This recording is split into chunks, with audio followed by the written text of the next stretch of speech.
घर में अगर शादी का माहौल हो तो उसमें आपको तरह तरह के लोग नजर आते हैं। जैसे कुछ ऐसे मेहमान जो सिर्फ खाने के बारे में पूछते रहते हैं, कुछ ऐसे भी होंगे जिन्हें सिर्फ आराम करना होता है, जहां देखो वहां सोए नजर आएंगे आपको। और कुछ ऐसे होंगे जो खुद की एक भी चीज नहीं लाएंगे और दूसरों से मांगते फिरेंगे, है ना? आपने भी देखा है ना ऐसे मेहमानों को। लेकिन अगर जिनकी घर शादी है वही होस्ट ऐसे निकले तो? अरे स्वाति, तुम्हारा ये हार भी बड़ा सुंदर है, मैं थोड़ी देर पहनकर तुम्हें वापस कर दूं तो चलेगा? अरे भाभी, ये तो मैं स्पेशल अपने लहंगे से मैचिंग लेकर आई थी। अरे स्वाति, तुम कुछ और पहन लो ना अपने लहंगे पर। अब देखो मेरे देवर की शादी है, घर में इतना काम था कि मैं कुछ ले ही नहीं पाई। तुम भी तो मेरी ननद जैसी हो। अब मैं वापस कर दूंगी ना थोड़ी देर पहनकर, पक्का? ठीक है भाभी, ले जाइए। अरे ये दुपट्टा किसका है? बड़ा ही सुंदर है। अरे ये तो मेरा है बहू, क्या हुआ? अरे चाची जी, ये ना मैं आज ले जा रही हूँ पहनने के लिए, मेरे सूट पर बिल्कुल मैच जा रहा है। अरे नीलम बहू, तू इसे पहन लेगी तो मैं क्या करूंगी फिर? अरे चाची जी, आपका क्या मेरा क्या, घर की तो बात है। आप क्या चाहती हैं, आपकी बहू सुंदर ना लगे? ये मैं लेकर जा रही हूँ। अरे सुन तो, ये किसी की नहीं सुनने वाली चाची जी। नीलम भाभी ने अपने सारे कपड़े और गहने ऐसे ही सेट किए, किसी से दुपट्टा लिया है, किसी से चोली तो किसी का लहंगा, और देखिए मेरा हार लेगी पहनने को। खुद के देवर की शादी है, फिर भी मेहमानों के देने के बजाय सबसे ले रही है। बोलो तो देखा आपने हमारी नीलम का जुगाड़। उसे ऐसा लगता है कि उससे ज्यादा स्मार्ट कोई है ही नहीं।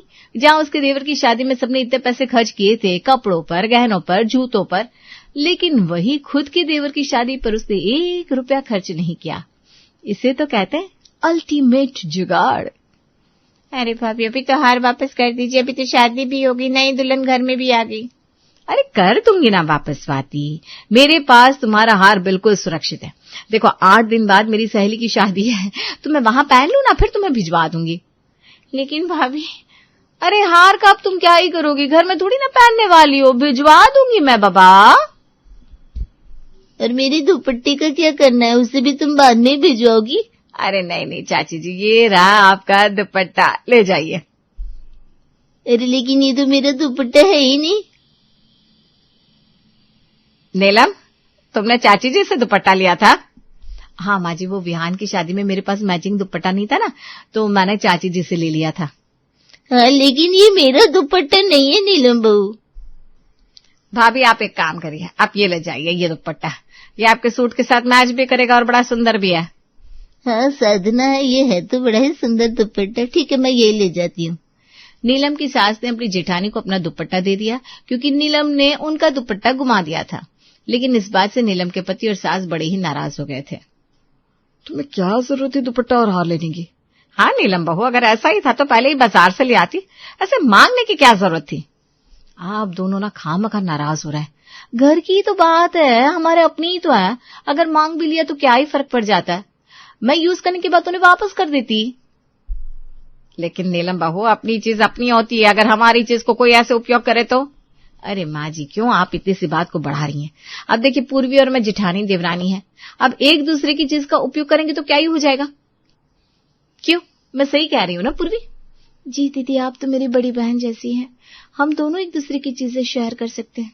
देखा, अब खामखा इतनी चिंता करी है। नीलम ने अपनी सास और पति की बात को इग्नोर कर दिया। नीलम अपनी आदत से मजबूर थी, और अब तो उसकी देवरानी भी आ चुकी थी, इसलिए अब तो उसे खुली छूट सी मिल गई थी, उससे कोई भी चीज मांगने की और खुद के कामों का जुगाड़ करने की। एक दिन जब पूर्वी रसोई में काम कर रही थी, अरे वाह, बताओ बताओ, इतनी जल्दी उठ भी गई तुम? पूर्वी रसोई भी बना रही हो? जी दीदी, माँ जी ने कहा कि मैं सब्जियां बना दूं और आप चावल और रोटियां बना देंगी। हाँ हाँ, चावल और रोटी मैं बना दूंगी, कोई बात नहीं। तुम्हारा खाना बन गया है क्या? हाँ दीदी, बस बन ही गया है, नाश्ता भी मैंने बना लिया है, बस आप रोटी बना दीजिए तो मैं भैया और विहान का टिफिन पैक कर दूं। हाँ, उनका टिफिन भी जाएगा, सही बात है। तुम एक काम करो ना पूर्वी, इन दोनों भाइयों का टिफिन पैक कर दो, मैं ना अभी 5 मिनट में आती हूँ बस। ठीक है दीदी, जब तक आप आती है तब तक मैं रोटियां सेकना शुरू कर देती हूँ। हाँ हाँ, मैं बस 5 मिनट में आती हूँ, शुरू करो तुम। पूर्वी ने आटा लगा दिया, उसके बाद रोटियां भी सेक ली, लेकिन अभी तक नीलम के 5 मिनट खत्म नहीं हो रहे थे। पूर्वी ने धीरे धीरे दोनों भाइयों के टिफिन के साथ साथ बाकी लोगों के लिए भी रोटियां बना दी। अरे टिफिन तैयार है कि नहीं? हाँ, बस तैयार ही है। अरे हो गया तैयार टिफिन? वो मुझे ना कुछ ज्यादा ही देर लग गई, सॉरी पूर्वी। कोई बात नहीं दीदी, मैंने सब कुछ तैयार कर दिया है। ये लीजिए भैया का टिफिन। विहान जी, ये लीजिए आपका टिफिन। इसमें मैंने आज आपके लिए स्पेशल हलवा भी डाला है।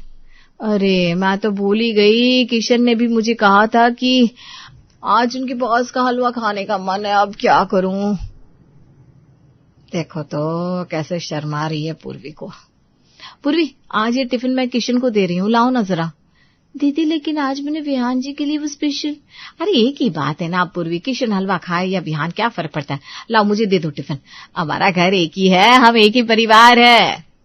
पूर्वी का बिल्कुल मन नहीं था, लेकिन फिर भी उसे नीलम को टिफिन देना पड़ा। और यहाँ नीलम के काम का जुगाड़ बन गया था। वो अपने पति की नजरों में भी नहीं गिरी और उसे कुछ करना भी नहीं पड़ा। लेकिन जुगाड़ू इंसान यहाँ रुकता कहाँ है।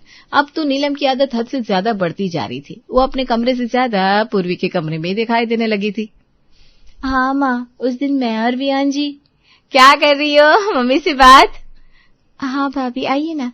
मम्मी मैं आपसे बाद में बात करती हूँ। अरे कोई बात नहीं, कर लो ना तुम बात। मैं तो बस तुमसे बात करने आई थी। तुम यहाँ नई नहीं हो तो मुझे लगा अकेला ना लग रहा हो तुम्हें। नहीं भाभी, अकेला क्यों लगेगा मुझे।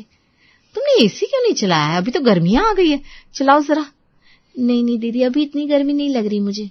अरे चलाओ ना, इसमें शर्माना क्या है, कोई कुछ नहीं कहेगा। अच्छा ठीक है। नीलम पूर्वी के कमरे में दिन को आकर सोती, कभी फोन चलाती, कभी आकर उसके कपड़े चेक करने लग जाती जैसे उसका खुद का सामान हो। पूर्वी बेचारी जेठानी को कुछ कह भी नहीं पा रही थी, लेकिन अब उससे भी नीलम का बार बार उसकी चीजों को लेना, यूज करना अच्छा नहीं लग रहा था। अरे आ रही हूँ भाई, कौन है? मैडम जी, पूर्वी जी का पार्सल है। अच्छा, पूर्वी का पार्सल है? हाँ लाओ, हमें दे दो भैया। आप उनको बुला दीजिए ना।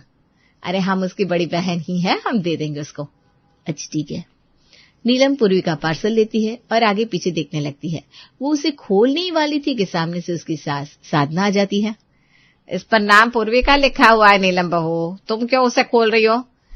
अरे मैंने ही पार्सल लिया है, जरा देखे तो सही इसमें आखिर है क्या।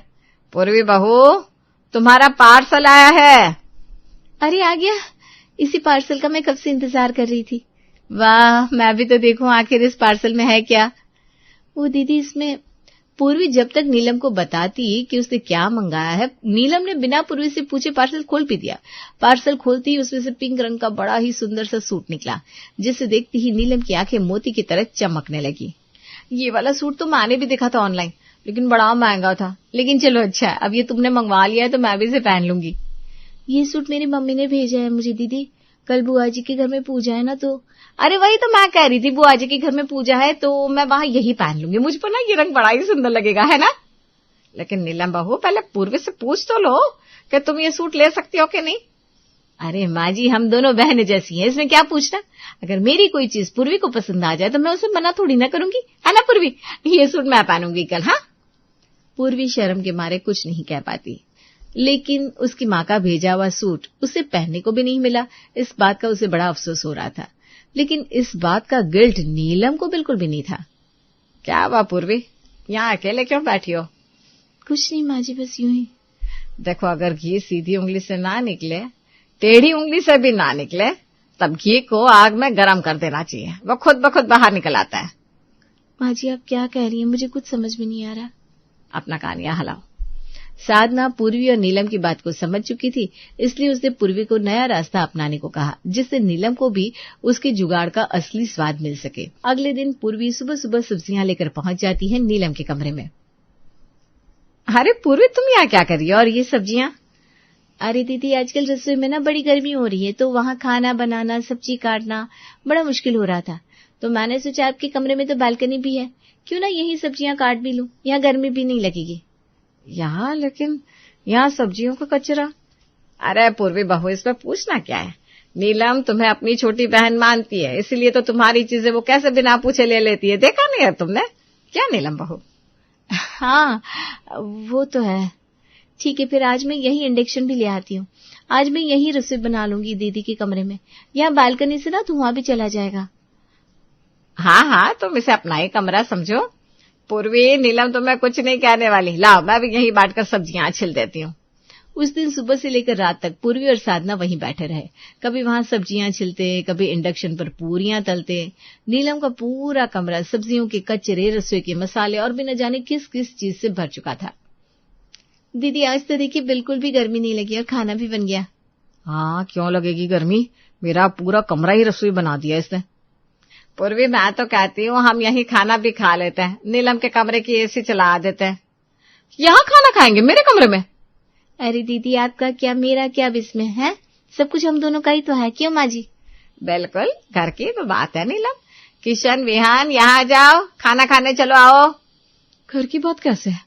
आज मेरे कमरे को पहले रसोई बनाया, उसके बाद यही खाना भी खा रहे हैं। इसको साफ तो मुझे ही करना पड़ेगा। ये देखो कैसे खाना खा रहे हैं, कोई मैनर्स ही नहीं है। ऐसा नहीं कि किसी और का कमरा है तो थोड़ा सावधानी से खाए। आज जब नीलम के खुद के कमरे पर बात आ रही थी तब उसे एहसास हो रहा था कि जब कोई व्यक्ति आपकी पसंद की चीज को अपने हिसाब से उपयोग करता है तो कितना दर्द होता है। पूर्वी और साधना 2-3 दिन से लगातार नीलम के कमरे को रसोई बनाए हुए थे, लेकिन अब तो वो पूरा दिन यहीं रहने लगी थी। माँ जी, दोपहर हो गई है, आप अपने कमरे में जाकर सो जाइए, मुझे भी आराम करना है। अरे नीलम बहू आजा, तुम भी इसी बिस्तर पर इसे अपना ही कमरा समझो, आओ। अपना ही कमरा समझो क्या होता है, ये मेरा ही कमरा है। माँ जी, जहाँ आप दोनों रसोई समझ कर बैठी रहती है 24 घंटे। माँ जी मेरा तो चाय पीने का मन कर रहा है, आप पियेंगी क्या? भाई पिला दे, यही इंडक्शन पड़ा है ना, यही बना दे। अरे पूर्वी, ये कौन सा रुमाल लिया तुमने हाथ में? ये मैंने आपकी अलमारी से लिया दीदी, कुछ और कपड़ा नहीं मिल रहा था तो ये ले लिया। तुम्हें पता भी है ये रुमाल कितना महंगा है? मेरा भाई ये सिंगापुर से लाया था। तुम्हें किसी की चीज को हाथ लगाने से पहले पूछना तो चाहिए ना। एक तो मेरे कमरे को तुमने रसोई बना दिया है, यहाँ से जाने का नाम नहीं ले रही हो और ऊपर से मेरी ही चीजों को बिगाड़ भी रही हो। क्या तुमने पूर्वी का पार्सल लेने से पहले पूछा था? उसका सूट जो उसकी मम्मी ने उसके लिए भेजा था तुमने पहन लिया, उससे पूछा था? उसके कमरे में बिना पूछे तुम सारा दिन रहती, खाती, पीती, तुमने उससे पूछा कि कहीं कोई तुम्हें तकलीफ तो नहीं पूर्वी? आज जब बात खुद के कमरे की आई है, खुद की चीजों पर आई है, तब बड़ी मिर्ची लग रही है तुम्हें और मैनर्स याद आ रहे हैं। दीदी घर की बात है, हम बहनें हैं, जो तुम्हारा है वो मेरा है, ये कहने में और करने में बहुत फर्क है। आज तक आप दूसरों की चीजों को अपना समझती आई है, लेकिन आज आपको शायद एहसास हुआ होगा कि जब खुद की प्यारी चीज पर कोई कब्जा कर लेता है तो कैसा लगता है। नीलम को एहसास हुआ कि उसकी सास और देवरानी ने जो भी किया वो सब कुछ उसे एहसास करवाने के लिए किया था। नीलम ने अगले दिन अपनी गलती पर गौर किया और उसे सुधारने में लग गई। स्वाति, मैंने तुम्हारा हार पार्सल करवा दिया है, प्लीज ले लेना। और सॉरी, मैंने उसे इतने दिनों तक अपने पास रख लिया था। इसके साथ एक और हार भी भेजा है तुम्हारे लिए, वो जरूर पहनना। थैंक यू भाभी। चाची जी, आपका दुपट्टा मिल गया है मुझे, और मैंने उसके साथ ना एक अच्छा सा सूट भी भेजा है आपके लिए, वो मेरी तरफ से आपके लिए तोहफा है। नीलम बहू, आज पहली बार लग रहा है कि तू साधना की बहू है। देखा माँ जी, मैंने अपनी गलती सुधार ली।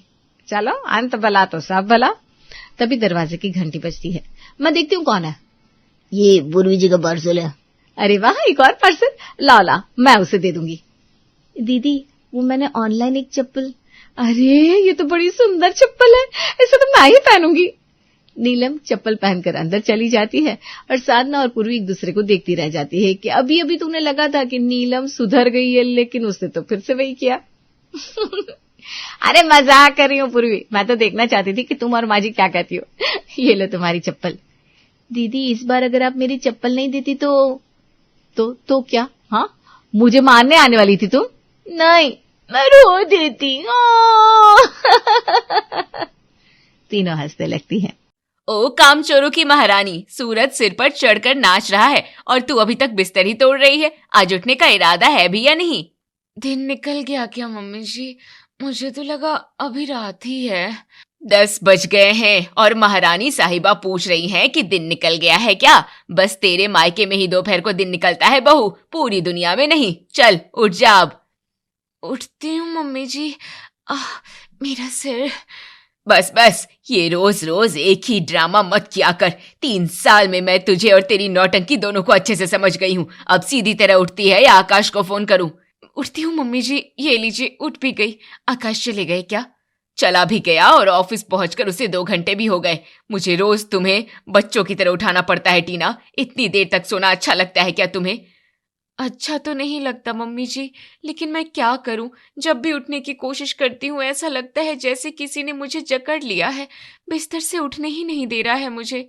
वाह, क्या बहाना है। काम से बचने के बहाने बनाने में तो पीएचडी कर रखी है तूने बहू। और कोई नहीं, तेरा आलस ही तुझे जकड़ कर रखता है। कामचोर कहीं की। मैं जा रही हूँ, तुम आधे घंटे में तैयार होकर नीचे आ जाना।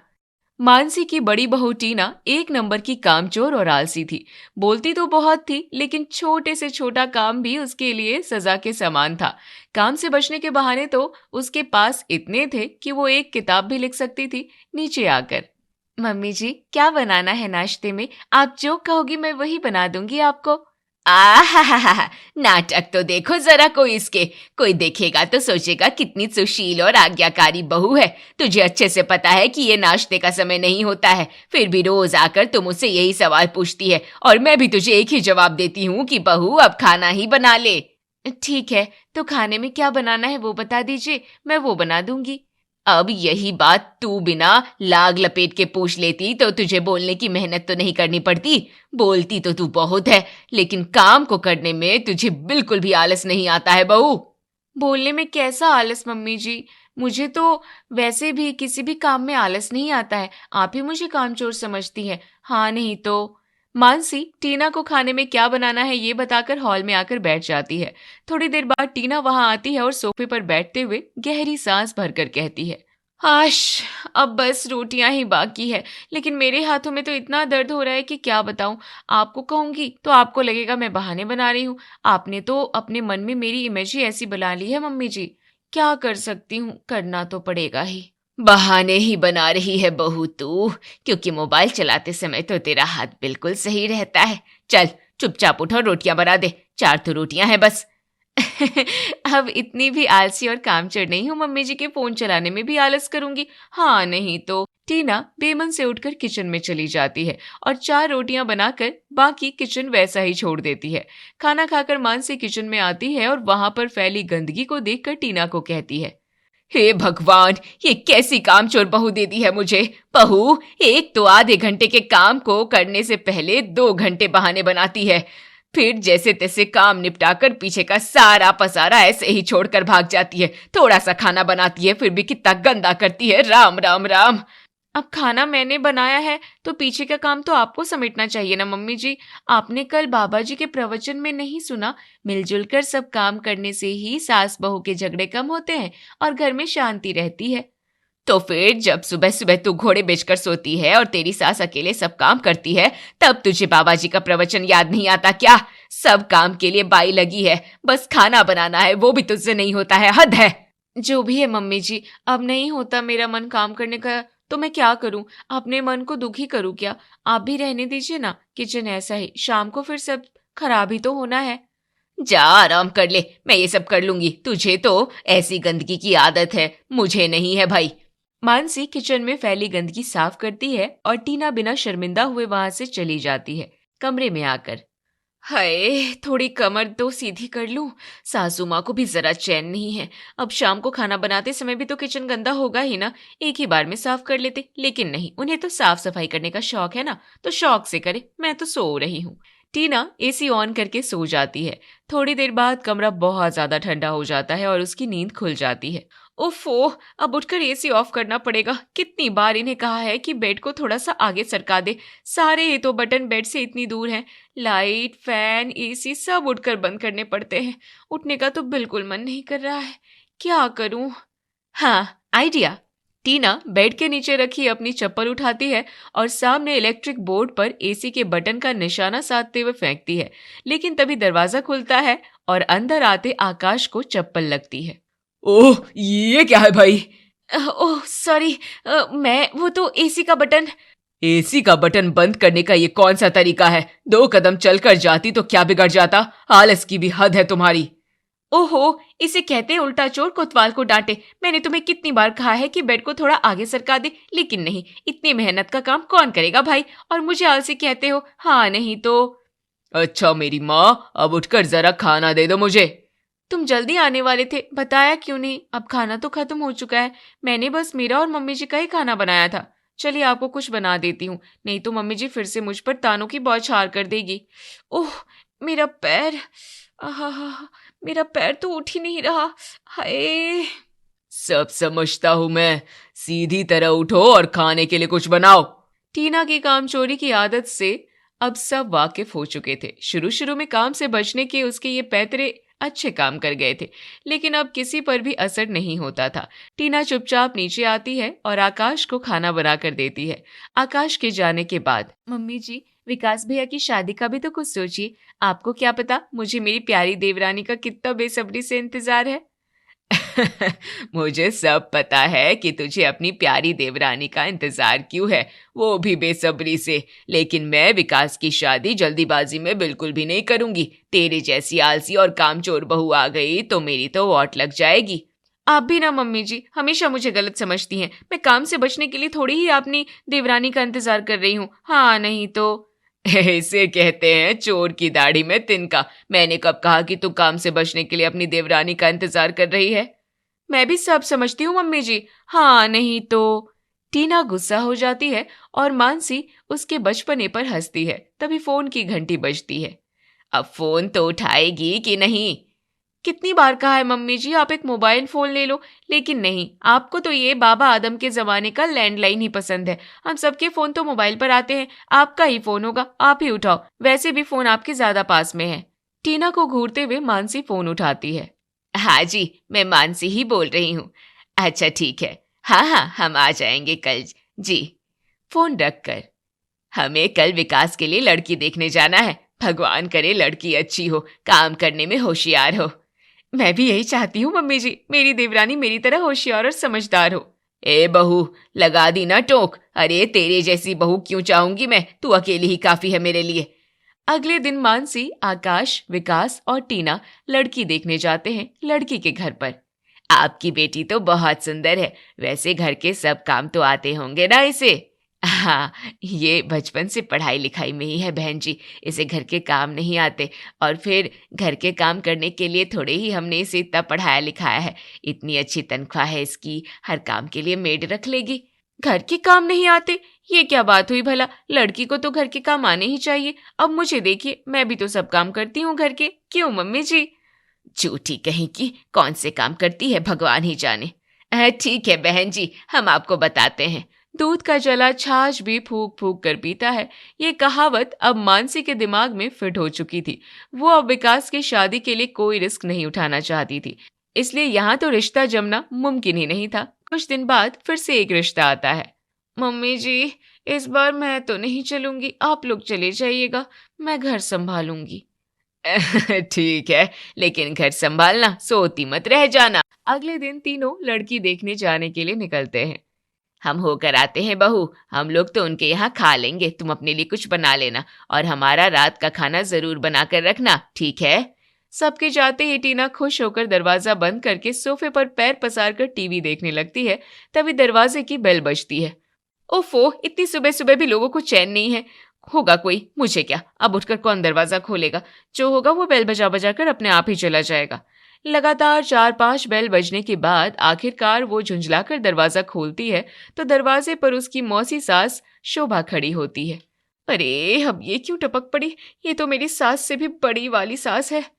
मौसी जी, आप आने वाली थी, मम्मी जी ने बताया ही नहीं। अरे, उसे भी पता कहाँ है, सरप्राइज है। वैसे है कहाँ दीदी? वो तो विकास भैया के लिए लड़की देखने गई हैं, शाम तक ही आएंगी। तो मैं अंदर आऊं कि दीदी के आने के बाद ही मुझे अंदर बुलाएगी? ये सामान भी अंदर ले आ। अरे नहीं, आइए ना, आप बैठिए। टीना बिना सामान उठाए ही अंदर आती है और उन्हें बैठने का इशारा करके खुद भी सोफे पर बैठ जाती है। इस दर्द से तो मैं परेशान हो गई हूँ मौसी जी, उठकर आपको पानी तक नहीं दे सकती हूँ। कहाँ दर्द हो रहा है तुझे? हमेशा की तरह बहाना तो नहीं बना रही है ना तू? मैं बहाना नहीं बना रही हूँ, सच्ची, आपकी कसम मौसी जी, मुझे सच में तेज सिर दर्द हो रहा है। नहीं तो मैं मम्मी जी के साथ नहीं चली जाती। हाँ नहीं तो आप प्लीज पानी खुद ही ले लेंगी? हाँ, ले लेती हूँ, घर की ही तो बात है। वैसे तूने कोई दवाई ली कि नहीं? कहाँ से लेती मौसी जी, दवाई खाने के पहले कुछ खाना भी पड़ता है ना। और ये मेरा सिर दर्द, हाय, मुझे कुछ करने दे तब तो मैं खाना बनाऊंगी ना। ऐसे ही सुबह से दर्द से तड़प रही हूँ। अच्छा चल मैं ही कुछ बना कर देती हूँ तुझे, क्या खाएगी बता? कुछ भी चलेगा मौसी जी, आप तो हर चीज़ अच्छी ही बनाती हैं। मौसी जी आप थोड़ा ज़्यादा बना लीजिएगा, मम्मी जी ने कहा है कि रात को वो घर पर ही खाना खाएंगे, एक बार में ही पूरा खाना बना लीजिए ना, कहाँ बार बार बनाती रहेंगी। ठीक है तू आराम कर, मैं बनाती हूँ। थोड़ा टीवी देख लूं मौसी जी, दर्द से ध्यान हट जाएगा मेरा। शोभा मुस्कुराकर किचन में जाकर खाना बनाती है। उतनी देर में टीना सोफे पर खर्राटे भरने लगती है। शोभा उसे उठाती है। टीना उठो बेटा, चलो खाना खा लो, मैंने टेबल पर खाना लगा दिया है। टीना बीमारों की तरह धीरे चलते हुए डाइनिंग टेबल पर आती है और चेयर पर बैठ जाती है। अरे अरे, खाने से पहले हाथ तो धो लो। यहाँ तक चलकर आ गई वही बहुत है मौसी जी, वॉशरूम तक उठकर जाने की हिम्मत नहीं है बिल्कुल मुझ में, ऐसे ही खा लेती हूँ मैं। अरे ऐसे बिना हाथ धोए खाना नहीं खाते हैं बेटा, रुको मैं तुम्हें यहीं पर थाली ला देती हूँ, तुम उसमें हाथ धो लेना। टीना के हाथ धुलाकर शोभा उसे खाना परोसती है। खाना खाने के बाद टीना का दर्द फिर से जाग उठता है और वो कराहते हुए कहती है, मौसी जी खाना बहुत स्वादिष्ट बना था, आपने बहुत मेहनत की है, अब पीछे का सब मैं समेट लेती हूँ, आप आराम कीजिए। आहा, लगता है तुम्हारा दर्द कम नहीं हुआ है, तुम दवाई ले लो। मेरी दवाई बहुत पावरफुल है मौसी जी, खाते ही गहरी नींद आ जाती है, दर्द भी तो बहुत ज्यादा है ना। आहा, मैं पहले सब काम निपटा लेती हूँ फिर दवाई ले लेती हूँ। अरे तुम काम की चिंता छोड़ो और दवाई लेकर सो जाओ, किचन ही तो समेटना है ना, मैं समेट लूंगी। सिर्फ किचन समेटना होता तो क्या ही बात थी मौसी जी, अभी तो कपड़े मशीन में लगाने हैं, आज मेड भी नहीं आने वाली है तो बर्तन और झाड़ू पोछा भी करना है। आप आराम कीजिए ना, मैं जैसे तैसे कर लूंगी। तुम कमरे में जाओ, काम मैं कर लूंगी। काम मैं कर लूंगी ये कहकर तो शोभा फंसी गई थी। टीना को कमरे में भेजकर वो काम निपटाने लगती है। कमरे में आकर टीना, मौसी जी के आने से मैं तो बेकार में ही नाराज हो रही थी, मेरे तो सारे काम हो गए, अब बस मैं, मेरा कमरा और आराम की नींद। शाम तक टीना सोई रहती है और मौसी जी के काम चलते हैं। मानसी और बच्चे घर आते हैं और शोभा को देखकर हैरान रह जाते हैं। अरे तू कब आई, टीना कहाँ है? वो अपने कमरे में है दीदी, बेचारी सिर दर्द से हैरान परेशान हो रही थी, मैंने ही उसे दवाई लेकर सोने के लिए कहा है। सिर दर्द हो रहा था लेकिन हमारे जाने तक तो बिल्कुल ठीक थी, ये सब उसने काम से बचने के लिए किया है क्या? कैसे करती दीदी, बेचारी। कोई बेचारी बेचारी नहीं है, वो एक नंबर की ड्रामेबाज है, तू जानती नहीं है कितनी बड़ी कामचोर है वो, कुछ नहीं हो रहा होगा उसे, सब काम तुझसे करा लिए चतरी ने। तभी धीरे धीरे सीढ़ियां उतरते हुए टीना नीचे आती है, तरह मानसी से पूछती है, कैसी लगी लड़की मम्मी जी, आपको जमी क्या? बस अब मेरे सामने नाटक मत कर बहू, रुक मैं अभी आकाश को कहकर तुझे डॉक्टर के पास लेकर चलती हूँ, एक इंजेक्शन लगाएगा और तू घोड़े की तरह दौड़ने लगेगी। मानसी फोन उठाती है। अरे नहीं मम्मी जी, मैं तो बिल्कुल ठीक हूँ, दवाई ले ली थी ना मैंने। देखा, तूने देखा नाटक कैसे करती है ये। चल वो छोड़, तू बता लड़की कैसी लगी? बिल्कुल इसके जैसी, अब तू ही सोच ले कैसी होगी। आजकल की लड़कियां घर के काम बिल्कुल भी नहीं करना चाहती है शोभा, सबको जॉब करनी है और मुझे घर संभालने वाली बहू चाहिए। कुछ देर बातें करने के बाद शोभा अपने घर चली जाती है। इसी तरह 5 रिश्ते और देखे जाते हैं लेकिन कोई भी लड़की मानसी को पसंद नहीं आती है। छठी बार वो एक ऐसी लड़की देखने जाती है जो कम पढ़ी लिखी थी। चलो लड़की अच्छे परिवार की भी है और कम पढ़ी लिखी भी है, जॉब करने का तो सवाल ही नहीं उठता है, शायद यहाँ बात बन जाए। लड़की वालों के यहाँ, अरे ये आपने खाने की कितनी सारी चीजें मंगवा ली है बहन जी, समोसे, कचौरी, भजिए, मिठाई और कितना कुछ। मंगवाई नहीं है बहन जी, ये सब तो हमारी गुड़िया ने ही बनाया है अकेले, हर तरह का खाना बना लेती है हमारी गुड़िया, आप खाकर तो देखिए, उंगलियां चाटते रह जाएंगे। गुड़िया ने अकेले बनाया है इतना सब, जरा उसे बाहर बुलाइए ना, मुझे तो उसे देखने की बड़ी उत्सुकता है। हाँ बुलाती हूँ, वैसे तो वो और भी बहुत कुछ बनाने वाली थी लेकिन अपनी बहन का ड्रेस सिल रही थी ना, उसी में टाइम हो गया। सिलाई, कढ़ाई, बुनाई सब जानती है हमारी गुड़िया। वाह ये तो गजब की बात है, वरना आजकल की लड़कियां कहाँ ये सब करती हैं। आप उसे बुला लीजिए। गुड़िया बाहर आती है। बड़ी सुंदर है ये तो, और गुणी भी, हमें तो बहुत पसंद है आपकी गुड़िया। आपको पसंद है तो फिर शुभ काम में देरी कैसी, बात पक्की कर लेते हैं। हाँ दादी जी बिल्कुल सही कह रही हैं, इतनी सुघड़ देवरानी पाकर तो मेरा मतलब हम सबका जीवन ही संवर जाएगा। सारी बातें तय हो जाती है और गुड़िया की तरह सुंदर गुड़िया मानसी की छोटी बहू बनकर आ जाती है। एक एक करके शादी की सारी रस्में पूरी होती है। 5 दिन बाद, बहू आज पहली रसोई की रस्म है ना, तो क्या बनाकर खिला रही हो हमें? उस दिन का खाना तो हम आज तक नहीं भूले हैं। किस दिन का खाना मम्मी जी? आपने मेरे हाथ का खाना कब खा लिया? मुझे तो कुछ भी बनाना नहीं आता है, यहाँ तक कि चाय और मैगी तक नहीं। ये क्या बात कर रही हो तुम देवरानी जी? उस दिन तुमने कितनी अच्छी अच्छी चीजें बनाकर खिलाई थी हमें। मैंने बनाई थी? अरे वो तो हमने हलवाई के हाथ से लाई थी। आपको लगा मैंने बनाई है? ये तो चक्कर है। अभी मैं तुम्हारे मायके में फोन लगाती हूँ। मानसी फोन लगाती है। आपने हमारे साथ इतना बड़ा धोखा क्यों किया बहन जी? अब क्या करे बहन जी, शादी ब्याह तय करते समय तो झूठ तो बोले ही जाते हैं। हम तो इसे काम करने के लिए बोल बोल कर थक ही गए, और आप और आपकी सुघड़ बड़ी बहू मिलकर इस कामचोर को सब काम सिखा दीजिएगा। हाय रे मेरी किस्मत, जेठानी शेर तो देवरानी सवा शेर, दोनों एक से बढ़कर एक कामचोर निकली। इससे अच्छी तो नौकरी करने वाली बहू ले आती। अब ना ये घर के काम की है और ना ही बाहर के काम की। मैं तो चली तीर्थ यात्रा पर।